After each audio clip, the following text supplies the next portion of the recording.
Okay, done with the introduction. So let's go over some parts. So it's starting off the easiest spot. Here's your housing mounting bracket. So this gets cut. This is 3/16 P&O mild steel. We cut these on the plasma table, and then I actually have a fixture for holding this thing, and then I put it inside that giant machine right there, and I drill all the holes with it because I just found that the plasma holes aren't that good. I wish I had a laser, I don't, so I just drill all my holes. So we drill all these holes and come out really, really straight and really, really nice.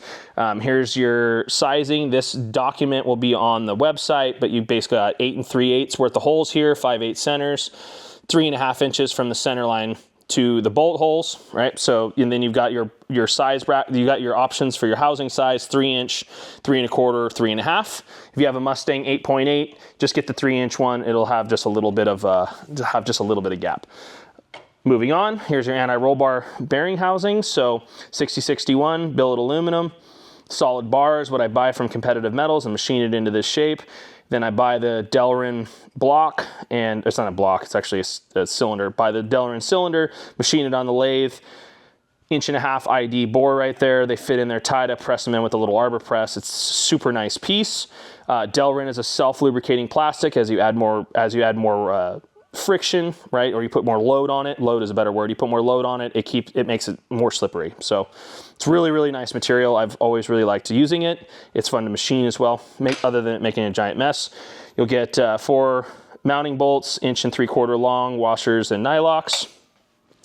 The next option that you have is anti-roll bar arms. So either you're gonna get these are steel, 1020 cold roll mild steel. We machine them right here in house. You can see that the finish is just beautiful. 1.5" bore right there, 3/8 hole on that end. They fit a 3/8 rod end in the end of it, and so a half inch tab width right there. They are 6 3/8 as mentioned before, 800 thousandths on the thickness. Plenty of weld surface to put on there. They weld just fabulous. So you can get the steel arms that weld on, or you could get the aluminum arm with the stub in it. The stub, this is cool. So imagine it this way: this steel arm is the steel arm would be to the inside of the bearing, whereas this aluminum arm would be on. It would still be on this. The steel arm would be to the inside. So imagine the tube is running this direction, whereas the aluminum arm would be on the outside. So this tube and the anti-roll bar arm would running the opposite direction, right? So this puts the arm on the outside of the bearing. This puts the arm to the inside of the bearing. So that's an easy way to think about that. Then you've got your billet aluminum shock mounts. So this mount is 2.75 from the bolt holes to this surface right there. Add this 1/4 inch washer right there for a little bit of extra space. You can ditch this washer and not use it if you so desired. I'm just trying to give a little bit of extra options. Has the NAS washer right there. The NAS washer just makes it so that bearing doesn't dig into the aluminum. I've now made enough of these washers. These are anodized as well, so they should live for a long time. Long shock spacers have a bolt boss for putting the shock sensor in if you so desired. The short ones do not, because it's just so crowded, right? Like you've only got 1.75 inches from those bolt holes to this face right. Let's pop it off of there. That face right there. So you can see the difference there. Long ones, maybe if you've got a back brace that runs all the way out or something like that. Short ones if your trunk is crowded. So it just depends on kind of what you're dealing with. Then, this is all stuff like, so this is an option. You just click that option, decide that. You'll need to decide what size housing you've got, what type of anti-roll bar arm you want, what length shock you want. And then standard in the kit is these bearing housings, anti-roll bar link arm tabs, 3/8 hole right there. You could chop these off flat if you so desired, or you could just make a cross member for them. It's totally up to you. There's also an option for this universal sheet metal mount, 3x2 weld on plate right there. This length is 5 inches long. You can chop it to fit, figure out what you need there. Upper shock tab is just another notched 3/16 tab, a pair of 1/2 inch bolts. This is the washer. You're gonna have to click the box for this if you want this washer. This washer goes right there. So So say you wanted to mount the anti-roll bar arm this far away. Well, nothing would be stopping the arm from moving back and forth. This little washer welds in place and makes that so it doesn't move. If you need them, let me know. It'll be a box to check. And then you're gonna have link arm kit is standard, 24 inches of 1-inch 065 4130 tube, left and right hand thread, Merzier chromoly weld bungs with the rod end supply rod ends, chromoly rod ends, 1.5-inch long bolts, washers, nylocks, and then this super nice already notched chassis support tube or housing support tube. It's not a chassis support tube.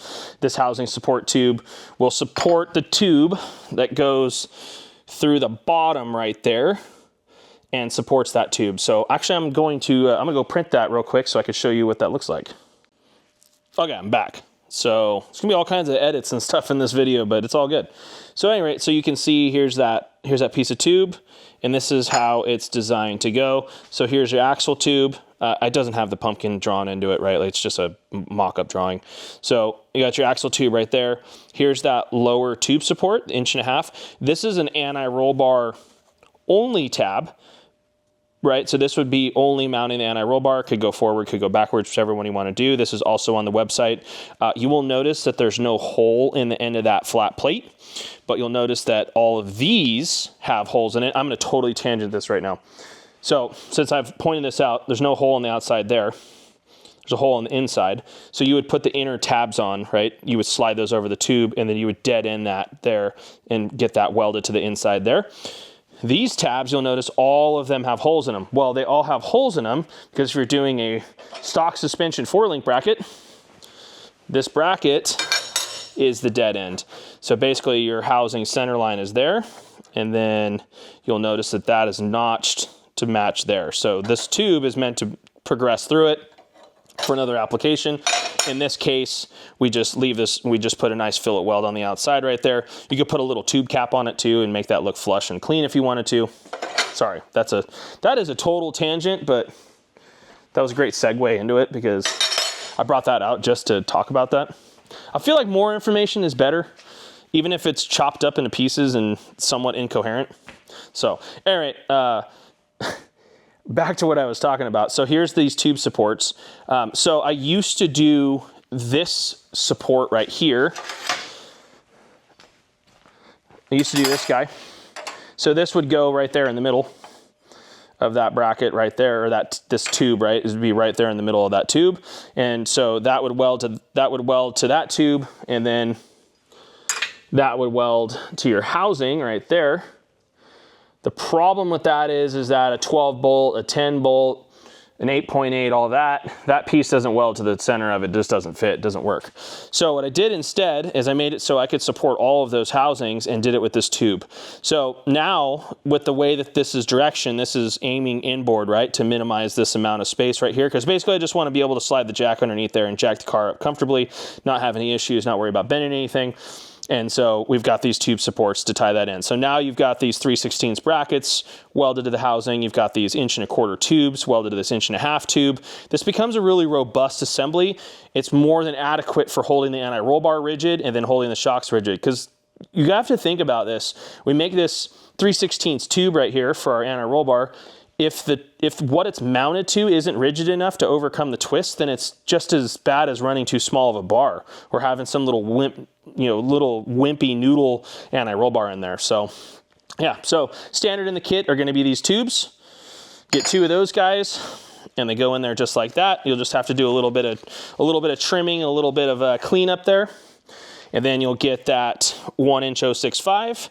You'll get this 1.5 inch 3/16 DOM, and then you get 1 length of the 1.5 inch 120. That 1.5 inch 120 is this tube that runs across right there. Plenty rigid to jack it up from, especially with these support tubes. I'm gonna make it an option on the website that you could get 1 or 2 more lengths of the 1.5 inch 120, 36 inches long. It's $30, it's $10 a foot. If you need some more tubing to make more cross members. You have the option. It's up to you, however you decide that you want to do that. So, but you will get these tube supports. You'll get this 1 inch, you'll get this 1.5 inch 3/16, you'll get this 1.5 inch 120. You have 4 of these brackets, 2 of these bearing housings, link arm parts, bolts, rod ends and weld bungs, shock bolts and shock tabs, anti-roll bar link arm tabs, short and or long mounts. I guess you get, I said and if you wanted to get more mounts you could, I suppose, but you probably only need one set.